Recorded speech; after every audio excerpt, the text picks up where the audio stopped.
What up, what up, what up, Lakers Nation? Welcome back to Lakers Over Everything. Purple and gold till we die. Purple and gold we ride. I bleed purple. My heart beats gold. It is and always will be Lakers Over Everything. So here we are, man. We are in the thick of it. The 2025 offseason is underway. The first round of the NBA draft is in the books. And here we are, day 2 of the 2025 NBA draft, and the Lakers are up, baby. The Lakers, you guys are on the clock. Well, almost. We still got some hours, but you know what I mean. Today's the day. Of course, yesterday we did not have a draft pick. Our first round pick went to the Pelicans, right, in the AD trade. It was the final piece of that, but then they traded that pick to New Orleans, and then they kind of did some New Orleans and Atlanta did some deals yesterday, so I don't know who ended up with our pick, but it was the 22nd pick of the draft last night, and that's it. So all of our compensation in the AD deal, it's done.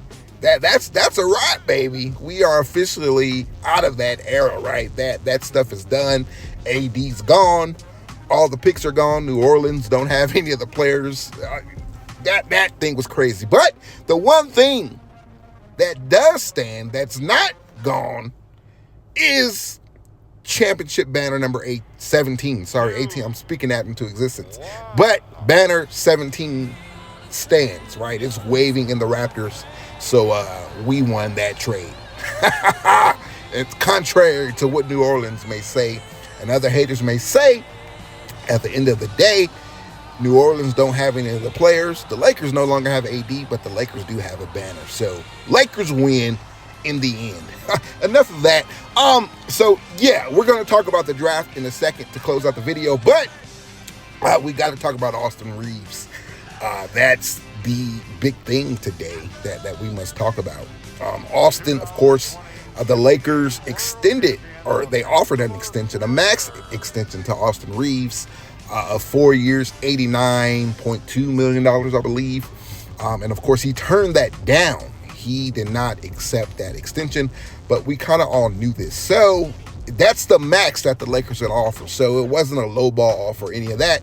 That's literally the max that they could offer him per league rules, right? There's parameters, certain parameters that you can offer, and that was it. That was the max, right? So Austin turned that down, but we all knew that he would. You've heard me say it several times because that's just below his market value now. However you feel about Austin, if you think that he's an all-star or fringe all-star, if you think that he's good, if you think that he's bad, if you think that the Lakers should keep him, if you think that the Lakers should pair him with Luka and he's a cornerstone of the franchise, or if they should trade him, whatever you think, $90 million for Austin is below market value. He's worth much more than that. All you have to do is look around the league, look at players of his caliber, and you know that pretty much says that Austin is what a 19 or 25-5 guy. He was undrafted and he's improved. He's done everything that you would want a player to do. He's improved each year. And one thing that's very difficult to do on this Lakers squad, that's difficult to do. It's very difficult to improve because he's played so many roles. You know, he's played with AD and LeBron. He's played with just LeBron when AD was out. He's played with AD when LeBron was out. Then you bring in Luka Doncic, and he has to play alongside Luka and LeBron. You know, if one of them is out, he has to play. Yeah, you know, he just plays so many roles. On any given night, he's your A, B, or C guy, right? So, and he's excelled in all 3 spots. Now, of course, he has deficiencies in his game, defensively, right? That's one of the things. His athleticism, that's another thing. But he's still a young player, and his trajectory has gone up. He's far exceeded any ceilings that we've tried to place on him, and he just keeps going up and up and up. So he's a great player, hell of a player, right? So regardless of how you feel about him, again, he's worth more than $89.1 million, $89.2 million.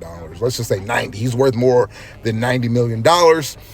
So he declined that. He turned that down, again, as expected, and he will enter into next summer as an unrestricted free agent. So this is his contract season. This is the final season of his contract. Next summer, he will be an unrestricted free agent. So that means he can sign anywhere he wants to go. That means he's available. So teams can come in and offer contracts. Anyone with the cap space can come in and offer contracts. And you're seeing teams move off of guys. They're moving guys away to create some cap flexibility and all that. They're getting creative in how they do things, to open up cap space. So this summer, not a lot of teams have cap space, but next summer, that's a different thing. Now, what will Austin command next summer? At minimum, $30 million. So we're talking at minimum $120 million deal. But that could jump up to $35 million, could jump up to $40 million. It could rise. So we'll see if it does and how it does rise. But yeah, he's going to get the bag, and I don't blame him. Again, he came in as an undrafted free agent. He's gotten better every year. He's played on the highest level with the Lakers, had the spotlight, and he's responded pretty much. He's responded well. So he deserves every bit of it. So I'm not mad at him at all. You can't hate on him for doing that, for going out and getting the bag. The Lakers did nothing wrong. They offered him the most they could offer him. It wasn't a lowball offer. That's just what they can do. This, at the end of the day, is all just business. So what does that mean for the Lakers, though? What that means for the Lakers, they have to make Austin available. They have to open him up and let the league know that they'll entertain offers for Austin, that they're open for business for Austin. Now, does that mean that they don't want Austin? No, Austin wants to be here. He said it. He said it as of late, very recently, a couple of weeks ago, that he wants to spend his career here in the purple and gold. He wants to play here. He loves it here. And I think that we love him also. As a fan base, the organization loves him. Jeannie Buss definitely loves him. So they want him. They want him to be here. They want him to be a cornerstone. But they just have to cover themselves. They have to make him available in all trade offers or make him just make him available, period. They have to entertain offers because they have to cover themselves. It's malpractice if they don't. If they just sit back and say, oh, well, we know he wants to be here. We're good. We'll get him. We've already been down this path. At the biggest level, I guess, would be Dwight Howard, right? He came. We traded for him. We brought him in here, gave up pieces, legit assets for him, brought him here, and he walked. We lost him for nothing. And that's just a position that the Lakers cannot put themselves in because they thought they had Dwight in the bag, right? All the billboards all across the city, everything that they did, and he left for Houston. So we cannot allow that to be the case with Austin Reaves. Again, I'm not saying that that's what's going to happen. I'm just saying that the Lakers have to protect themselves. And how do you do that? Well, you have a fallback plan. You have backup plans, right? Where if there's any sniff of Austin not wanting to be here, then boom, you'll trade him. Now, I do believe that Austin will be on the Lakers roster to start the season. He'll go into camp here. He'll be on but, as you push forward to the end of January into February, the trade deadline, that may be where you could see him being moved.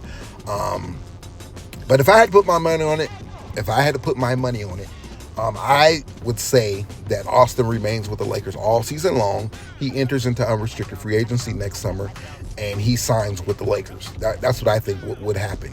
He'll sign with the Lakers, stay with the Lakers, and then after that, if they want to move him, then I think he becomes a more attractive asset, if you will,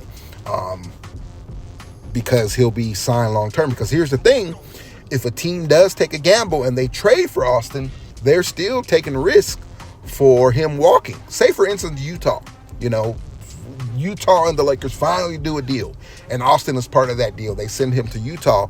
Well, does Austin want to be in Utah? Does he want to spend the next 4 or 5 years of his career in Utah? Who knows? So they could trade for him, give up assets, whatever they may be. Say Walker Kessler and Jonathan Collins or Colin Sexton or Jordan Clarkson, whatever the case may be, or even give up a pick, whatever the case may be. They're going to give up assets, and then Austin doesn't want to be there, and he walks next summer for nothing. So there's still a risk there. The same risk that the Lakers have of Austin walking. Well, imagine another team actually giving up assets and taking on that same risk, right? That's just something you don't really want to do. So, you may not fetch back the best offer. You're just not. You're not going to get the best offer right now, as opposed to, say, down the line, next summer, you give Austin a new contract and you try to move him the following deadline. You'll probably get a lot more assets back. You look at Mark Williams. Mark Williams just got traded for 2 first-round picks. Now, they were bad first-round picks, but they were still 2 first-round picks nevertheless. So if he's getting that, just imagine what you could get for an Austin Reaves and so many other guys. We've seen guys just move for 4 picks and 5 picks and so on and so forth. So I think if you sign Austin long-term, you give him that 4-year contract next summer at $30 or $35 million per season, I think that you can get a lot more back. You can get a player of his caliber back. Right now, you're just not going to get that. You're not going to get a player of his caliber back for a $14 million expiring contract. But at 30, 35, with multiple years, you'll get a lot of pieces back, and you probably get some first-round picks back, right? So I think that's what's best for business for the Lakers. So, again, I don't see him being traded now. Again, the only way I see it happening is, one, if something just falls, the heavens open again and falls into the Lakers' lap, that type of player, or if they just get wind from Aaron Mintz, who's Austin's representation, that he doesn't want to be there anymore, which, again, I don't think is the case at all. So, again, I believe Austin will be here, but, we'll see. We'll see how that all plays out. But, again, if he is moved this season, I think it'll be more so at the trade deadline, not this summer. Again, unless, there's an all-star that becomes available. All right, so enough of that. And wait, one more thing about that. So there's still a lot to be seen with Austin. We know we're building around Luka Doncic, so we have to see how Austin looks around Luka. We just didn't see that enough last year. Just those two on the court together. Without LeBron, we saw that, I think they had like about 500 possessions. And they were really well together on the offensive side of the ball in those 500 possessions, but that's just not enough to base anything around. We still need to see a lot more, with those two. So, we'll see how it looks. We'll see how that looks, and then we'll go from there. Offensively, I think they can work very well together, but we know they do a lot of the same things offensively. We know it's a lot of redundancy there, right? Their playmaking and so on and so forth, and we know they share some of the same deficiencies on the defensive side. So it's very difficult to have both of those guys, two guys who are deficient defensively, or bad defensive players or negative defensive players in your starting lineup. You can only put 5 on the court, and one of them is going to be a 41-year-old LeBron James. So then you put 2 defensive guys, 2 negative defensive guys on the court. It's tough. It's tough to field a competitive starting 5 with that, right? Especially with the assets that you have. So can they get better? Can Austin get better, improve defensively, get more physical defensively? Can he do all those things this summer? I don't know. It's hard to improve on that side of the ball. You're pretty much who you are, what you are on that side this far into your career. Not saying that they're old. It's just difficult to improve defensively, right? There's things offensively you can improve on, things defensively that you can improve on, small things, but you pretty much are who you are, right? So I don't know. Can they get better defensively, or can the Lakers get some pieces to put around them, to hide those deficiencies, right, and get better as a team with those two on the court? So a lot remains to be seen there. We'll see how it all looks.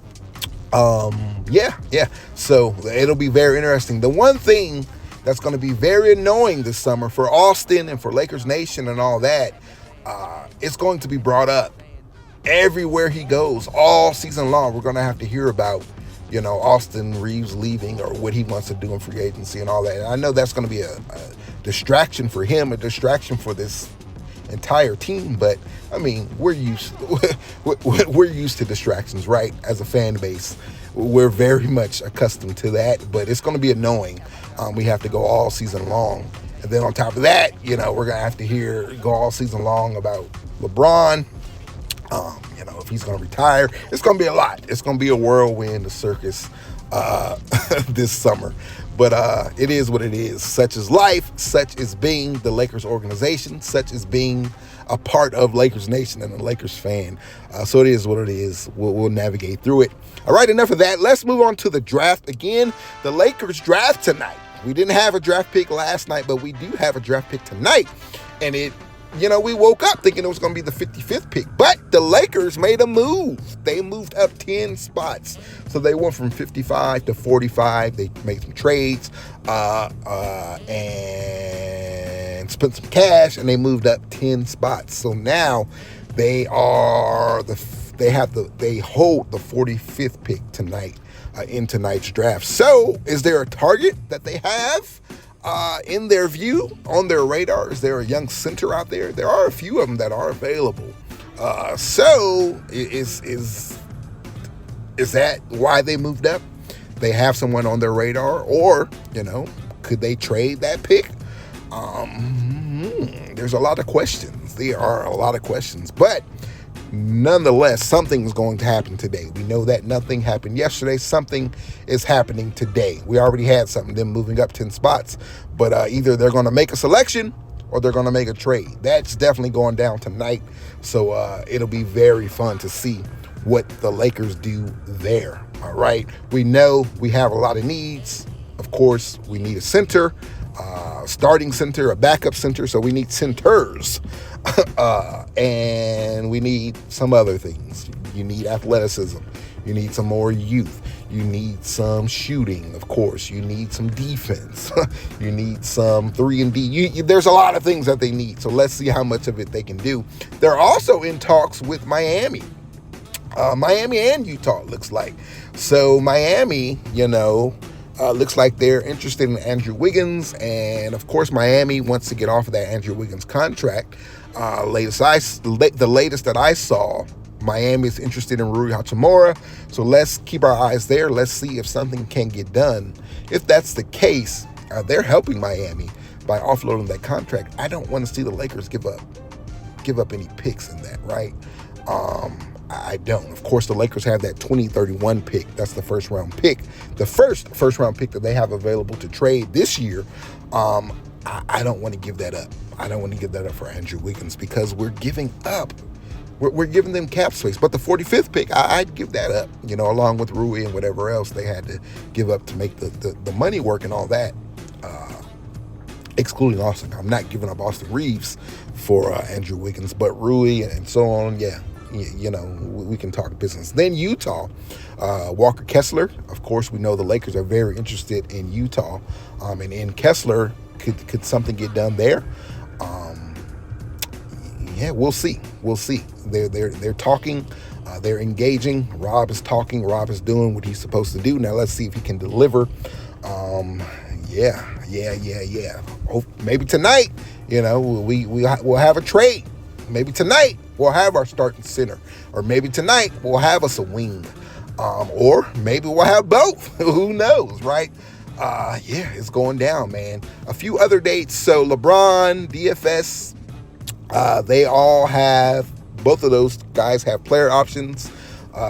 It's expected that both will probably opt in, although I did see some reports that the Lakers were concerned or that there were reports out there that DFS may be considering opting out. I don't think so because there's just not money out there. I don't think he's going to get, $15 million out there on the open market. There's just not a lot of teams with money out there, but we'll see how that plays out. But if I had to put my money on it, he opts in, or the Lakers offer an extension.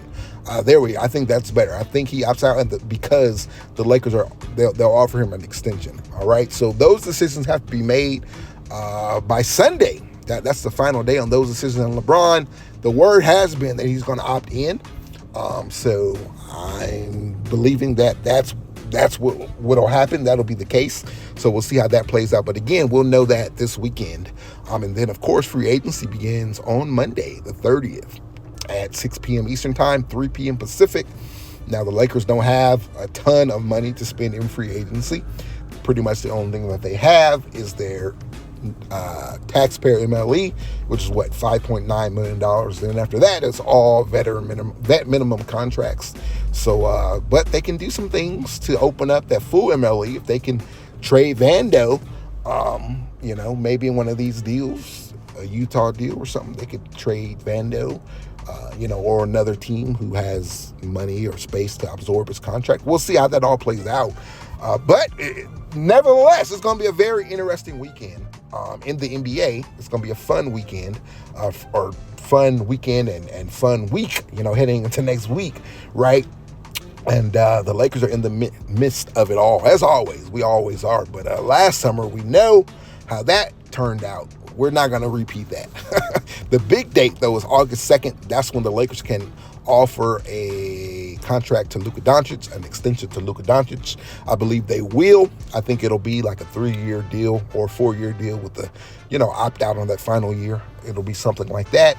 So he can reach his 10 years of service and then command a supermax, if you will, 35% of the Lakers cap. So I think that'll be what'll happen. Whatever Luka wants, I think he'll get in that contract.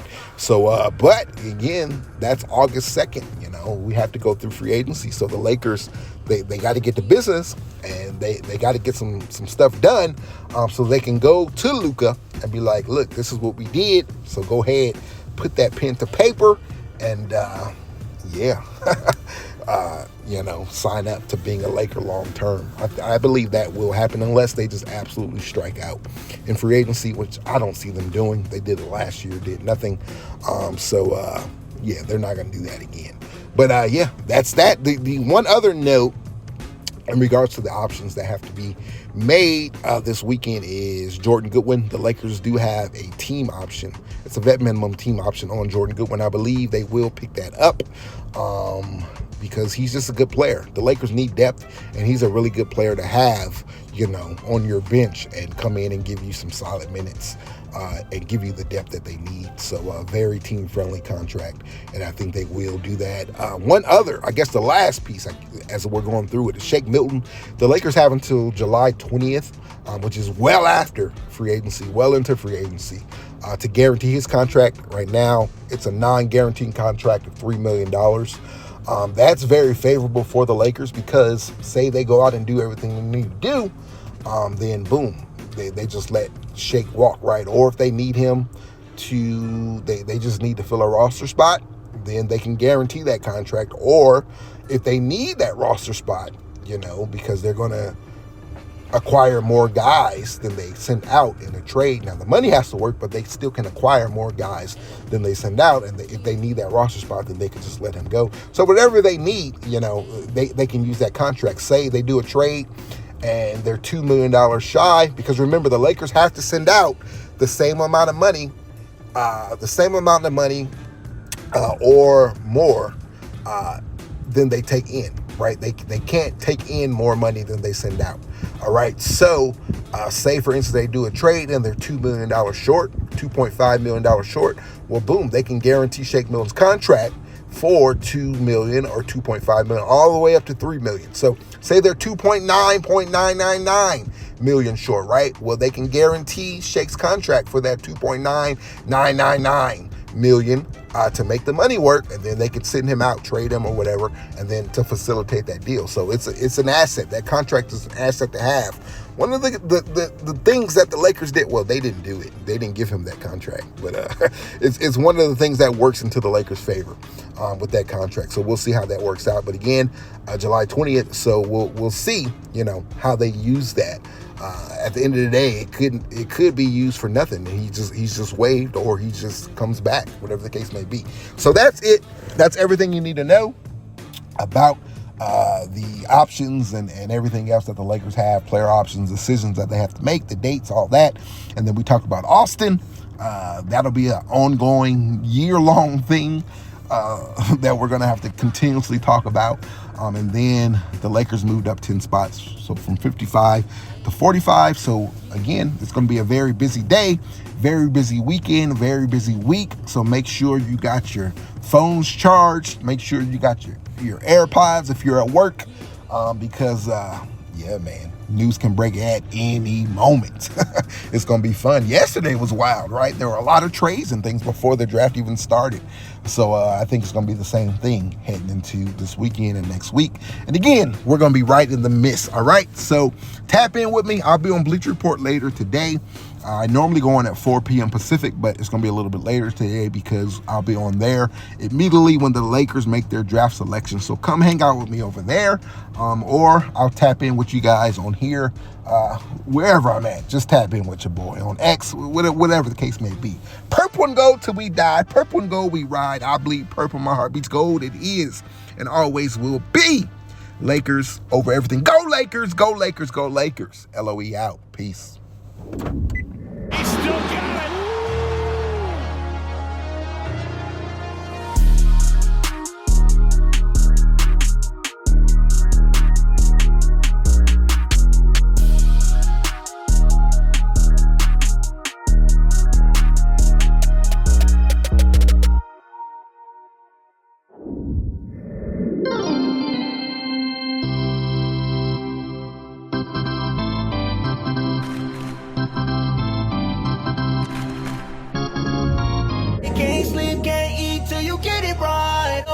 All my life, I've been grinding all my life. Sacrifice, gotta pay that. Pay the price. Can't be real, but I'm living the life. All my life, I've been grinding all my life. Lakers, baby.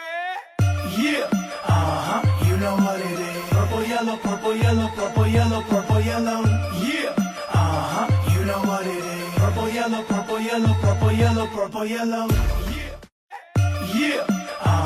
You know what it is. Purple, yellow, purple, yellow, purple, yellow, purple, yellow. Yeah. You know what it is. Purple, yellow, purple, yellow, purple, yellow, purple, yellow. Yeah. I'm a Laker till I die. Rest in peace, Chick Hearn. 93-70. This game's in the Admiral refrigerator. The door is closed. The lights out. Butter's getting hard. The eggs are cooling, and the Jell-O is jiggling.